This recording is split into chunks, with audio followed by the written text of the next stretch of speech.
Poso nadi asal kapoko lan bumi akal bakal sikal bakal bumi ingkang dipun petikya lan bumi ingkang paring sepi dhateng badane badhe sak keluargane dipun boteni dintenipun Rebo Pon Susang Kune dugi tone dugi kelairane tone dinten Rebo Pon Susang di sapa nggih Alina menika mugi-mugi dipun tone dinten kelairane menika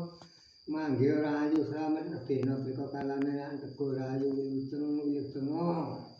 sauka pola sak tangi tileme srasa saged wilujeng mugi-mugi diridani Allah napa ingkang dados panjenengan basi sak keluargane dipun kabulaken Gusti Allah ingkang pamor lan sabar ngawontenaken malih jenang sengkala menika nyengkalane anggenipun ngetoni badane si Alina dipun toni dinten kelairane Rebo Pon Susang Kune kala sampun karangan njenengan